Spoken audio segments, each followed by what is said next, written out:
Tatlo pang gintong medalya ang nakuha po ng ating mga pambato sa 2025 SEA Games sa Thailand. At dahil dyan, 8 na ang gold ng Pilipinas. At mula po sa Thailand, nakatutok live si Jonathan Andal. Jonathan! Yes, Vicky. 3 na nga yung gintong medalya na nakukuha ng Pilipinas ngayong araw dito sa 2025 SEA Games. Isa sa gymnastics, isa sa taekwondo, at isa sa men's baseball.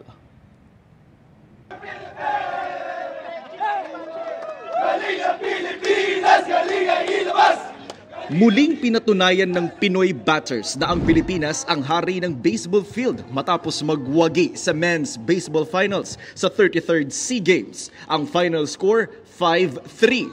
Ito na ang 3rd straight at 4th overall SEA Games gold ng Philippines men's baseball team. Hiyawan ang mga Pinoy na nasa bleachers.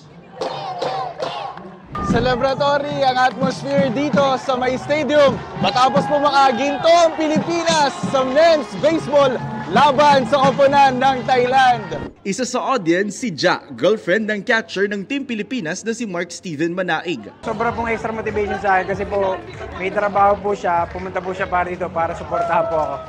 Halos tantaon talaga pinagandahan namin kasi gusto na nga namin talagang mabawi yung pagkatalo namin sa kanilang 2007 SEA Games din dito.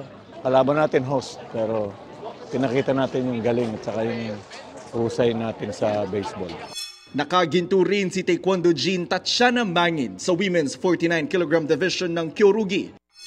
Isa pang ginto ang ambag ni Pinoy gymnast John Ivan Cruz na nakuha niya sa men's vault finals.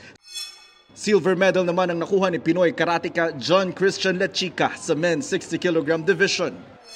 Kahapon, muntik maagawan ng ginto sa gymnastics ang Olympian na si Aliyah Finnegan. Unang lumabas sa screen na pangalawa siya sa Vietnam sa Women's Vault Finals. Nagprotesta at humingi ng recomputation si Cynthia Carrion, ang presidente ng Gymnastics Association of the Philippines. Ang resulta, si Finnegan talaga ang kampyon. I know there's something wrong because Aliyah is perfect. And I know I am a judge. I know that she's higher in her skill than anybody else.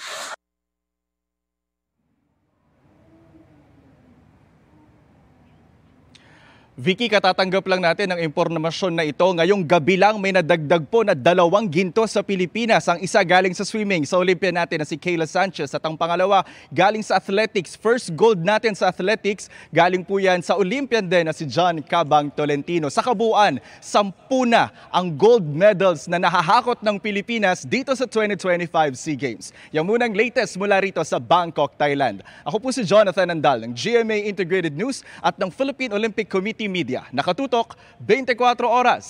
Ay, bongga, 10 na ang gold natin. Maraming salamat sa iyo, Jonathan Andal.